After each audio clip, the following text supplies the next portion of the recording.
Sword in hand, Tracer stood beside the door. "Let's do it." The weapon protruded awkwardly before him. Kagrimpa yanked open the barn door and a snow flurry swirled in, spiraling around them. A burst behind the trees lit the sky yellow and orange. "Oh, thank God," Kagrimpa said and sheathed his dagger. "Thank God what?" Tracer demanded. The sword felt more firm in his hand, lighter and more maneuverable than it had before. "It's just light from the Bintum smelter in Firelith." The flash was a belch from the Bintum's mighty crucible. "We're close to Firelith, but I didn't realize we were this close." He motioned. "The gates are probably a mile away if the belches are that bright. Let's make haste." "Okay," Tracer said. "We'll meet up with the remains of the Order's army in Firelith, and we can get you a sword of your own." He nodded at Tracer, who had lowered the weapon. In the time that they'd been warming in the barn, the clouds had rolled in. The snow had fallen thick over the road. The change had taken less than 30 minutes, and as they walked through the fresh snow, Firelith appeared through the trees. The wall that ringed the city had been reduced to a pile of rubble in its entirety, and the city that lay within the ring of wreckage looked no better. Mangled fingers of iron and steel jutted up into the winter sky like the bony fingers of a rotted zombie. 1 building in 10 remained partially standing. The rest were hopeless piles of war refuse. Out of the bramble of Firelith jutted the mighty Bintum smelter like an able giant. A huge, elongated wine barrel, 50 stories high or more, jet black, and so majestic it looked almost alive.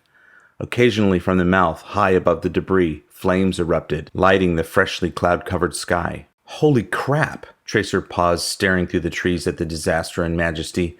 "It looks like Hiroshima at the end of the war, but the smelter, it's unscathed." The mighty Bintum, one of the national treasures of the Order. Without that, none of the major projects that we've built over the last 800 years would have been possible. No cable boats, no cog trains, no towering or hanging cities, no opera houses or theaters, no Kashlandia aqueduct, no covered port in the stormy south. Kagrimpa shook his head. "In a way, this country came from the bowels of that monster, and look what the darkness has done to the city that kept it humming for almost a millennia. Oh, how I hate the darkness." "Hate is a form of darkness itself, Kagrimpa. Watch what life you give to hate. That's what Mr. Fleur told me when I told him I hated not knowing why the adults lie. I thought a lot about that, and you give life to hate and then it takes you. When it seems well grounded, that's when it's most dangerous. Watch your own hate more than you watch your enemy. Your own hate is far more destructive. At least that's what it seems like to me." Kagrimpa paused, stood up straight, and glanced at Tracer. "Well, I'm glad you're on our side, boy Trace. You're scrawny, you can't fight with a sword, you're a bit of a milksop, if I don't say so myself, but you're—" He tapped himself just below the ear. "Well, I'm glad you're on our side." He motioned toward the ruins below. Tracer shot a foot in front of Kagrimpa's, and when Kagrimpa glanced down at it, Tracer shoved him in the snow with a powdery flump. "Watch who you're calling milksop," Tracer grinned and reached his hand down to take Kagrimpa's paw. "And for the record, I'm glad you're on our side too, you old dog." "I'm a coyote, not a dog. And don't be an ass. I could have fallen on my dagger and skewered my liver." "Well, don't call me a wimp then, and your liver won't get skewered." They kneed through the snow on the road toward Firelith. The Bintum burped fire up at the clouds, each time illuminating a little more of the dead city.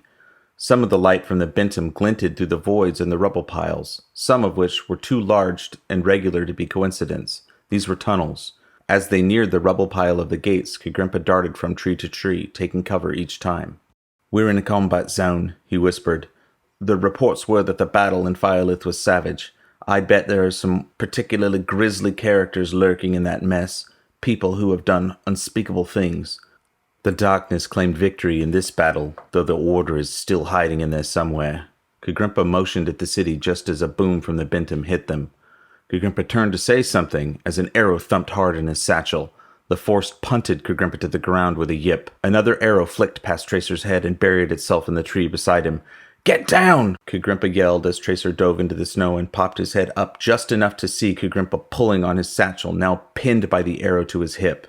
To be lodged as it was, the arrow had to be in the bone. Kagrimpa cracked the arrow mid-stalk and slid the pinned satchel off, leaving at least 6 inches of the ragged shaft jutting from his hip. "I'm hit, boy Trace! Take the satchel and run to the—" Kagrimpa jerked his head as another arrow skimmed his nose. The feathers sliced the wet tip.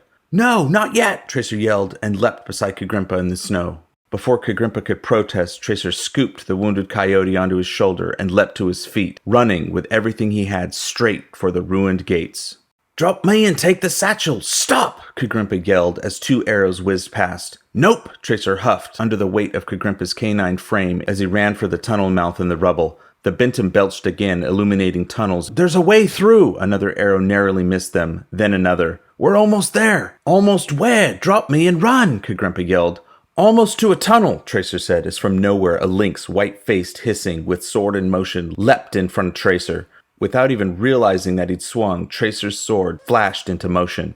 He pivoted the dual mass of he and Kagrimpa, missing the lynx's blade, then slashed through the tuft of hair on the tip of the lynx's ear. The cat, startled, scrambled back, allowing Tracer to run through the mouth of the passage. They can't fight us in here! Boy, Trace, this is their tunnel! What are you thinking? This is a trap!